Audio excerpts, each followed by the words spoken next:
ভিডিওটা মঙ্গলবারের সকাল থেকে শুরু হয়েছিল। মঙ্গলবারে আমি ফুলকো ফুলকো করে রুটি বানিয়েছিলাম আর সঙ্গে ডিম ভাজি করে দিয়েছিলাম। ওটা খেয়ে আপনাদের ভাইয়া বাজারে গিয়েছে, গিয়ে কি বাজার সদাই করে নিয়ে আসলো ওটা এই ভিডিওর মাঝে দেখতে পাবেন।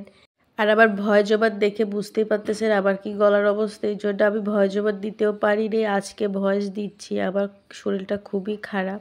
ওই দিন ভালো ছিলাম, আমি সকালে ওষুধ খাওয়ার পর রাতে ভালো হয়ে গিয়েছিলাম, সকালেও সুস্থ ছিলাম। আপনাদের ভাইয়া আটা নিয়ে আসছে, আপনাদের ভাইয়া রাতে আটা নিয়ে আসছে, এনে বলছে যে সকালে তুমি রুটি বানিও। আপনাদের ভাইয়া যেহেতু বলছে রুটি না বানিয়ে কি পারি, এই যে সকালে ঘুম থেকে উঠেই আমি আটাটা মাখিয়ে নিয়েছি, এখন রুটি বানিয়ে ফেলবো।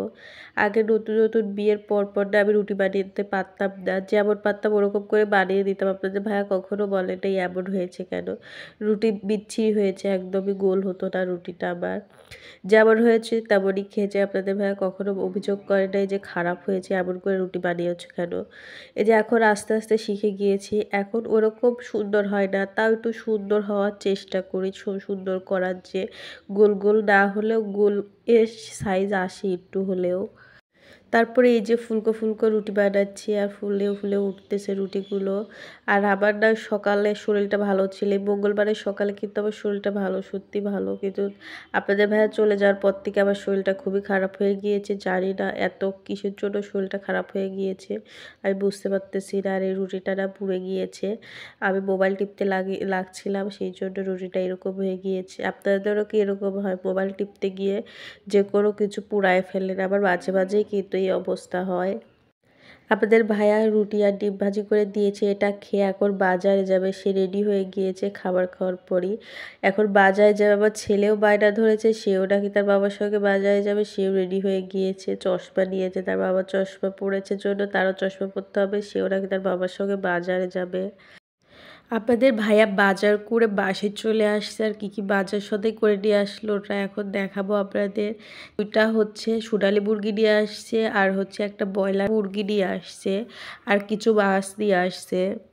মাছগুলো একপাশে রেখে এখন সবজিগুলো দেখতে, সবজি কি কাঁচা সবজি নিয়ে আসছে। আনাজি কলা দেখতেছি, আনাজি কলা, লাল শাক, আমার ছেলে মেয়ের কিন্তু লাল শাক খুবই পছন্দ।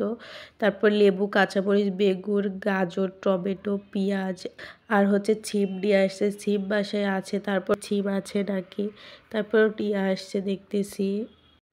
সবজিগুলো গুছিয়ে ফ্রিজে রেখে দিয়ে এখন মাছ মাংসগুলো কেটে ধুয়ে নিব।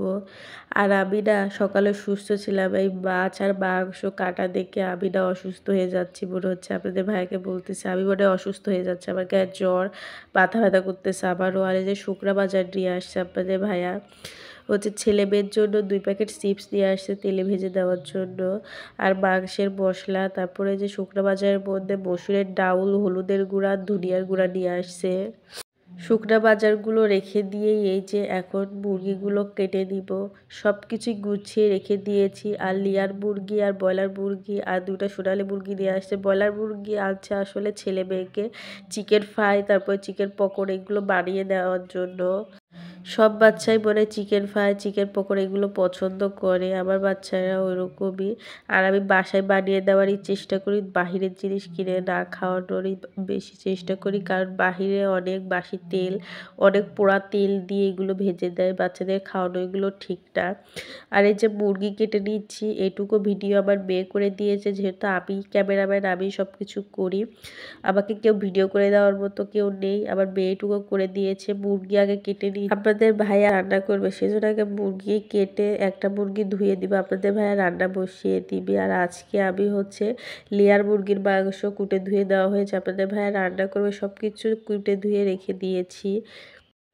এই যে শীত চলে আসছে, শীতের বাচ্চা কাচ্চার জন্য, আমাদের জন্য শীতের লোশন, শীতের কিছু জিনিসপাতি নিয়ে আসছে আপনাদের ভাইয়া, লোশন, বাচ্চাদের লোশন, মুখের ক্রিম, তারপরে নারকেল তেল লাগতে এগুলো নিয়ে আসছে। আজকের মতো ভিডিওটি এখানেই শেষ করলাম, আর নতুন নতুন ভিডিও নিয়ে আপনাদের মাঝে আবার আসবো। আর সবাই আমার জন্য দোয়া করবেন।